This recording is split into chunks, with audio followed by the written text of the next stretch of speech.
Hello students, तो इस lecture में हम बात करेंगे how to protect the animal tissues. तो सबसे पहले है हमारे पास a delicate organ like the brain which is so important for a variety of activities needs to be carefully protected. For this, the body is designed so that the brain sits inside a bony box. And ये जो bony box है ये क्या है? ये skull है, ठीक है। यहाँ पे आपको बताया है कि जो ब्रेन है वो हमारी बॉडी का बहुत ही इंपॉर्टेंट पार्ट है, इसको हमें केयरफुली प्रोटेक्टेड रखना पड़ता है। तो इस वजह से क्या होता है कि जो ब्रेन है हम उसे एक बोनी बॉक्स के अंदर रख देते हैं। एंड आप लोगों को मैंने बताया कि ये जो बोनी बॉक्स है इसका जो नाम है वो है स्कल या फिर cranium. Inside the box, the brain is contained in a fluid-filled balloon which provides further shock absorption. If you run your hand down the middle of your back, you will feel a hard, bumpy structure. This is the structure. This is the vertebral column or backbone which protects the spinal cord. तो सबसे पहले तो यहीं पे बात कर लेते हैं। यहाँ पे बताया है कि जो ब्रेन है उसकी फर्दर जो शॉक एब्जॉर्प्शन है उसके लिए एक फ्लूइड जो है वो फिल किया होता है इन बिटवीन द बलून, ठीक है। एंड तो यहाँ तक तो आपकी जो प्रोटेक्शन है उसकी बात होती है ब्रेन की। एंड यहाँ पे बात हो रही है स्पाइनल कॉर्ड की। तो स्पाइनल कॉर्ड के लिए बताया है कि अगर हम अपना जो हैंड है वो हमारे बैक की मिडल में रन करते हैं तो हमें एक हार्ड बम्पी स्ट्रक्चर फील होता है। इस हार्ड बम्पी स्ट्रक्चर को बोलते हैं वर्टिब्रल कॉलम या फिर बैकबोन, और ये हमारे स्पाइनल कॉर्ड को प्रोटेक्ट करता है। सो नेक्स्ट पार्ट में अगर हम आए तो it is 7.1.4 how does the nervous tissue cause action. अब जो नर्वस टिश्यूज होते हैं उनमें एक्शन कैसे होता है, तो यहाँ पे आपको बताया है सो फार we have been talking about the nervous tissue and how it collects information, sends it around the body, processes information and makes decision based on information, and conveys decision to muscles for action. In other words, when the action or the movement is to be performed, muscle tissue will do the final job.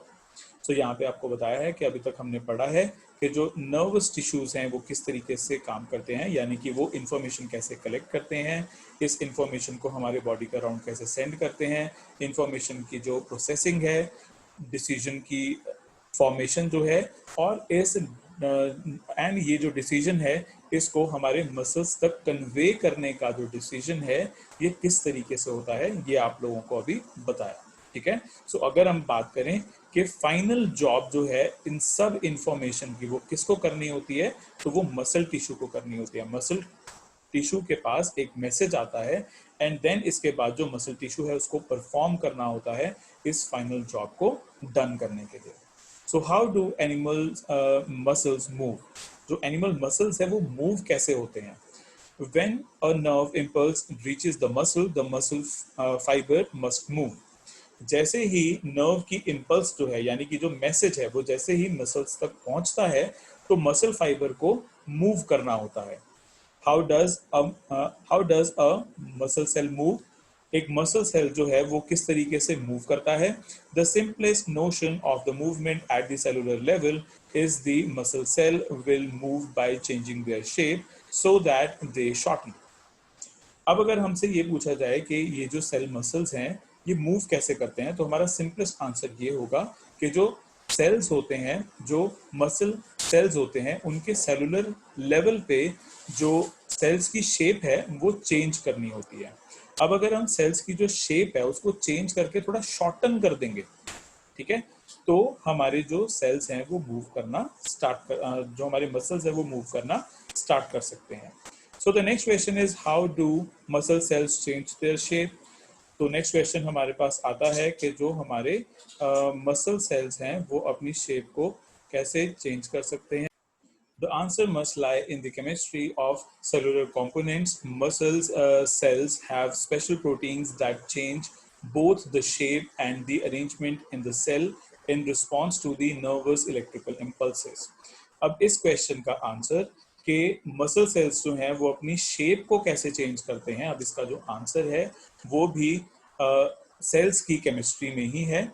Muscle cells जो होते हैं उनके पास कुछ special proteins होते हैं और ये जो स्पेशल प्रोटीन्स होते हैं इनमें ये एबिलिटी होती है कि ये अपने शेप और अपनी जो अरेंजमेंट ऑफ सेल्स है इनको चेंज कर सकें जैसे ही इनके पास कोई इलेक्ट्रिकल इम्पल्स या फिर कोई इलेक्ट्रिकल मैसेज पहुंचे.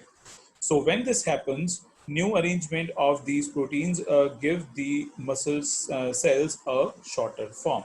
जैसे ही ये मैसेजेस जो हैं वो पहुंचते हैं इन स्पेशल प्रोटीन्स के पास, तो ये जो स्पेशल प्रोटीन्स हैं ये एक नया अरेंजमेंट बना देते हैं जिसकी वजह से मसल सेल्स जो हैं वो शॉर्ट हो पाएं. तो स्टूडेंट्स ये था आपका protection for the animal cells के बारे में, एनिमल टिश्यूज के बारे में.